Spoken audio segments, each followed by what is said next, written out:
राशिफल गुरु ज्ञान पर आप सभी का स्वागत है। आप सभी को हमारी ओर से हाथ जोड़कर जय श्री महाकाल, जय श्री श्याम। चले जानते हैं आज का सटीक राशिफल। आज के इस दौर में जहां पाप प्रतिदिन बढ़ते जा रहे हैं, कलयुग के इस चरण में जहां इंसानियत खत्म होती जा रही है, वहां केवल वही इंसान तरक्की कर सकता है, वही इंसान सुख प्राप्त कर सकता है, वही इंसान अजेय हो सकता है जिसके ऊपर देवताओं की कृपा होती है, जिसके घर की रक्षा स्वयं देवता करते हैं, जिसके घर पर हमेशा देवताओं का पहरा रहता है। वही इंसान इस दुनिया में सबके ऊपर विजय प्राप्त कर सकता है। अब बात यहां पर सिर्फ लोगों की नहीं है, बहुत सारे क्षेत्रों में हमें जरूरत होती है देवताओं के आशीर्वाद की। मान लीजिए आप बहुत ज्यादा गलत आचरण करते हैं, आप बहुत गलत संगति में रहते हैं, तो आपको देवताओं का साथ प्राप्त नहीं हो पाएगा।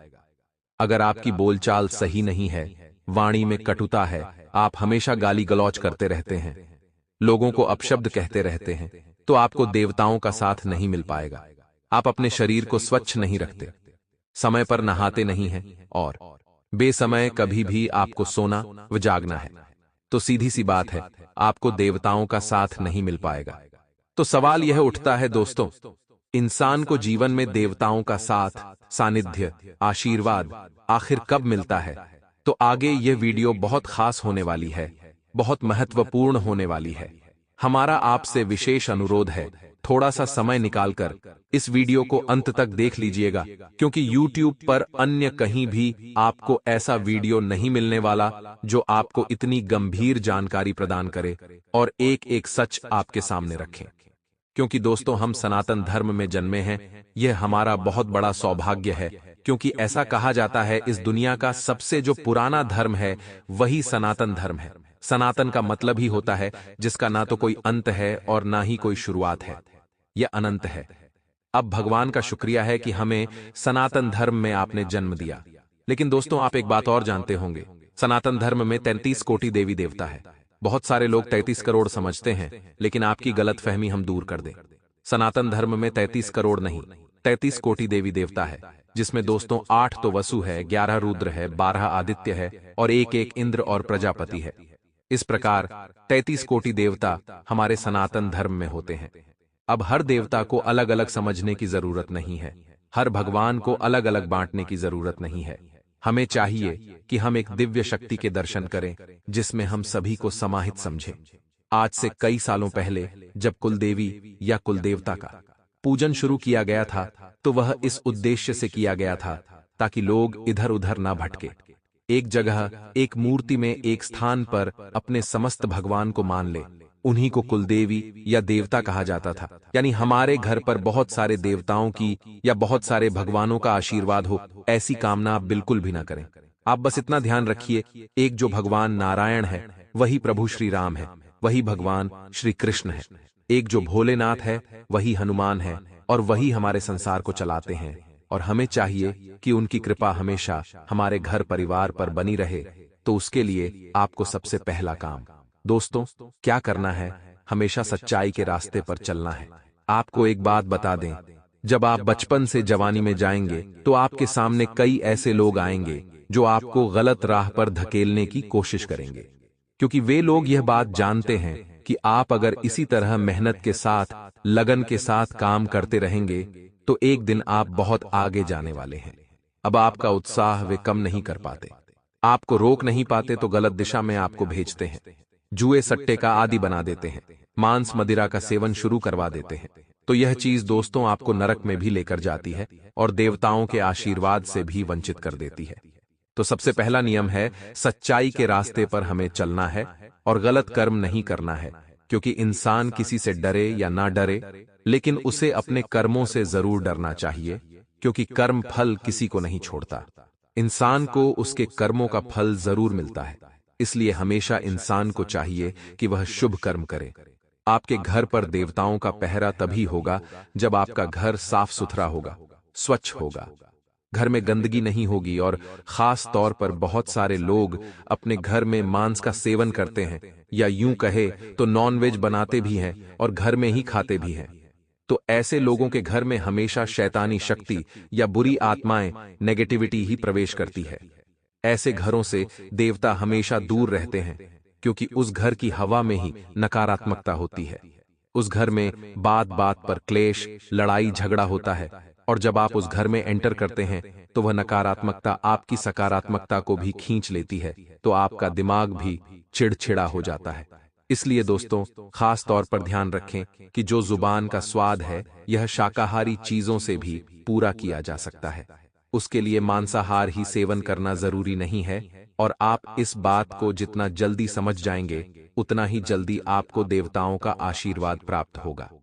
क्योंकि दोस्तों, जीवन में जब देवताओं की कृपा होती है तो इंसान की बुद्धि प्रखर होने लगती है। आपने हनुमान चालीसा की चौपाई में तो सुना ही होगा, बल बुद्धि विद्या देहु मोहि हरहु क्लेश विकार। यानी जिस इंसान के ऊपर हनुमान जी की कृपा हो जाती है, देवताओं की कृपा हो जाती है, उसके पास बल भी होता है, उसके पास विद्या भी होती है, और बुद्धि भी उसके पास जबरदस्त होती है। साथ ही साथ उसके मन के जो विकार होते हैं, जो क्लेश होते हैं, वह अपने आप ही स्वतः दूर हो जाते हैं। अब ऐसा इंसान जीवन में ना तो मोह के चक्कर में पड़ता है, ना माया का उसके ऊपर असर होता है। उसकी एक अलग दुनिया होती है जिसमें वह जीता है। ना उसे कोई परेशान कर पाता है, ना उसे कोई छेड़ पाता है, ना उसकी कोई बराबरी कर पाता है, ना उसकी कोई तुलना कर पाता है।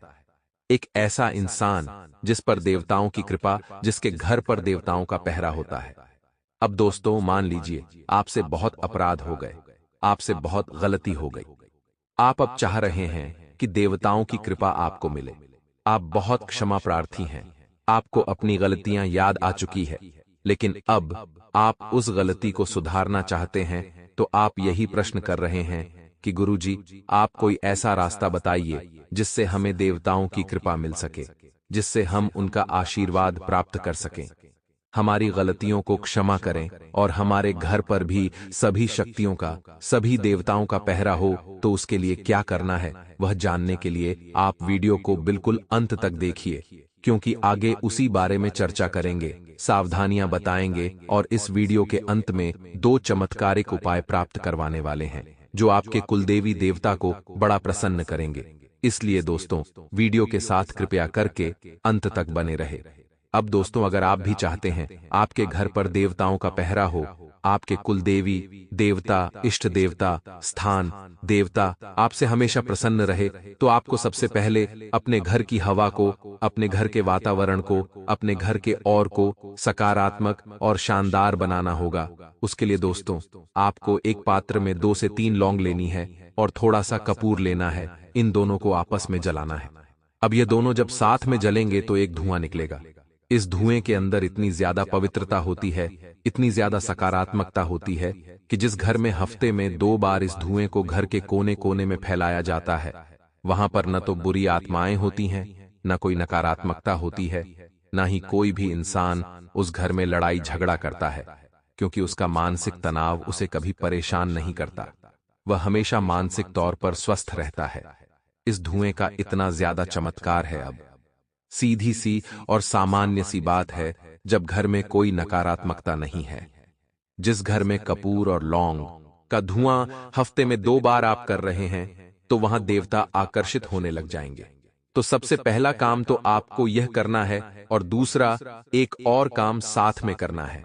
सुबह सुबह जितना जल्दी हो सके आप उठने की कोशिश करिए और अपने घर की टीवी में भगवान के भजन लगा दीजिए। कई घरों में से देखते हैं जहां पर अशांति बहुत रहती है। कई ऐसे घर होते हैं जहां हमेशा क्लेश जमा रहता है।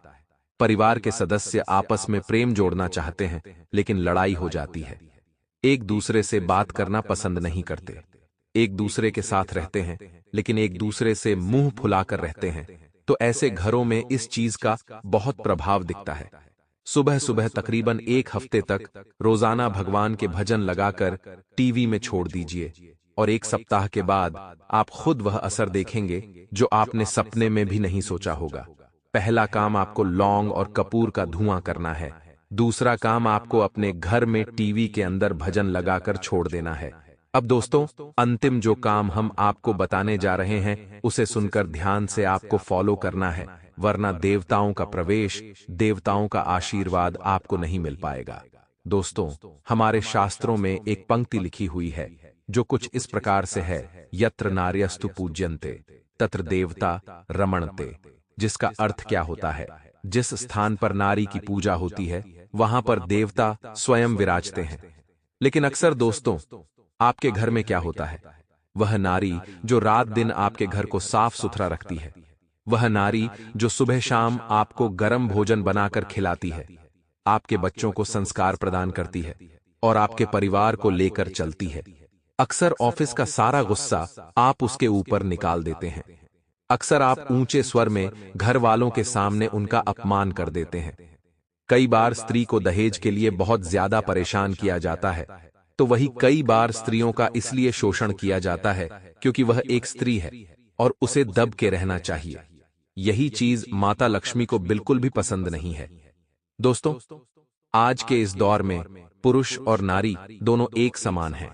आज अगर दोनों की तुलना की जाए तो सर्वश्रेष्ठ नारी को ही बताया जाता है, क्योंकि आज अगर हम भी इस दुनिया में हैं तो एक नारी की वजह से।